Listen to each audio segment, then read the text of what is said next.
this is a story that's a little bit more familiar to me, I guess. I think that it's because I'm a big fan of crime movies, mafia movies, all of those kind of ideas. The Godfather. Number 7, the frozen bodies at the bottom of Lake Tahoe. Now, this is a great story because, again, from somebody who is a bit of a crime, I don't want to say a buff because I'm not a crime buff at all. I just enjoy watching crime stuff.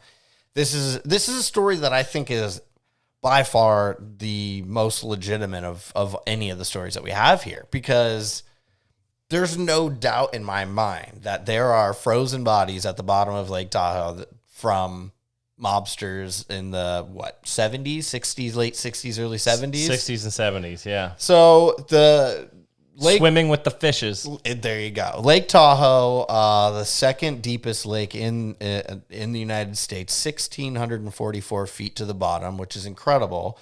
And it's known as being a really, really clear lake, but that's just basically this top 60 feet. Once you get below that, it becomes darker and darker. And I mean, imagine a lake being 1,600 feet deep. That's an incredible depth. And so they're saying that it's so cold at those deep depths, and that a lot of these murders occurred in the cold season, the winter months in Lake Tahoe, incredibly cold, more snow than anywhere else in Northern California. I can see how it legitimately can be real that these bodies being so deep down the lake that it's so cold that it preserves them. I don't know if they're going to be frozen solid, but I think that I can't see how there wouldn't be at least some fairly preserved dead bodies at the bottom of Lake Tahoe. Yeah, the lake's at over 6,000 feet.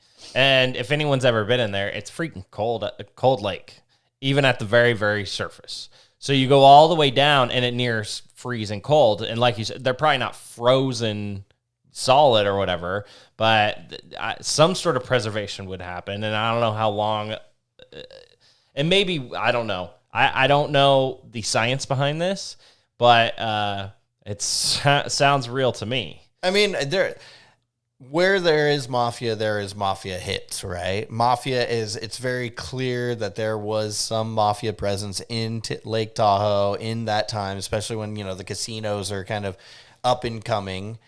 And I'm sure that there were dead bodies dumped in the lake. If you take a boat out far enough, that body's going to keep plummeting. You get in the middle of the lake, that body's going to go down there and it's going to sit there and preserve for a long time. The stories of these hits that they would dump people on the lake were so prevalent. It happened in Godfather 2. Right. They killed Fredo and dumped him in Lake Tahoe.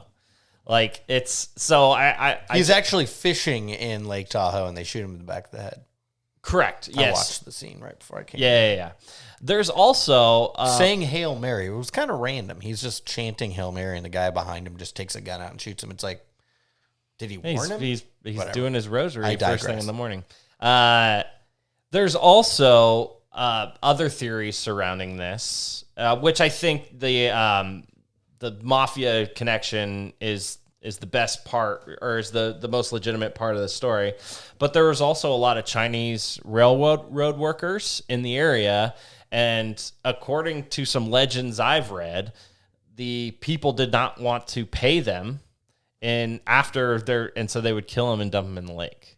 So, I mean, there could be thousands of dead bodies down there, because these Chinese immigrants the government didn't have any record of them, so it was really easy to just kill them and dump them off. A very, very sad story, obviously, but I think there's as you're developing it in Lake Tahoe in the 1800s, late 1800s, in the Wild West, which we've talked about a lot, I could see a lot of scenarios where people are dumping other people in the lake. Also, what I like to think is the hermit of Emerald Bay, who lived on the island of Emerald Bay for 25 years, died on the lake in a crash. I like to think he's down there just chilling, totally preserved. Well, and just to kind of put the bow on the mafia story in the Lake Tahoe area, Frank Sinatra used to own the Calneva. Yep. Calneva shout out when I was, I don't know, 14 years old, threw a quarter in, won $40. I spent all of it at Toys R Us on baseball cards. Shout out. But you brought it home in a bucket of all quarters. Yep. It was crazy. I kept counting it right next to you all the car ride home, just rubbing it in your face that I won $40 and you didn't.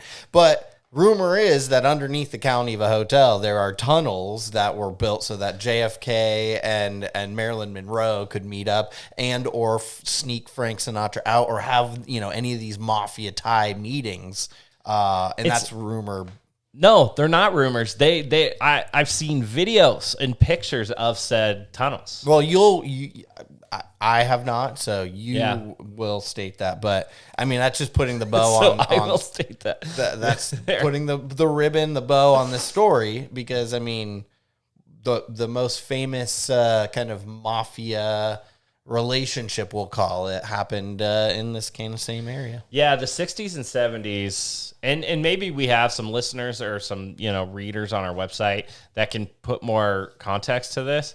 Apparently, there were just mob hits all the time in South Lake. I mean, the owner of Bill's Casino, rest in peace, Bill's Casino, great casino in South Lake Tahoe.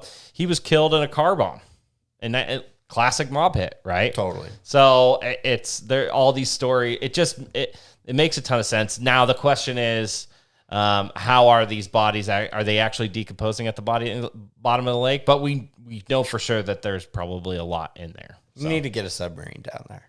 Well, I mean, and this, we actually have another story about something in Lake Tahoe coming up, but Jacques Cousteau had the famous quote when he did a deep water dive in Lake Tahoe, and he said, what did he say? He said, "The world isn't ready for what was down there," which there's rumors that quote wasn't true. Still, it adds to the it's a cool story. Lake Tahoe is kind of mysterious, but that way. Correct. Yes.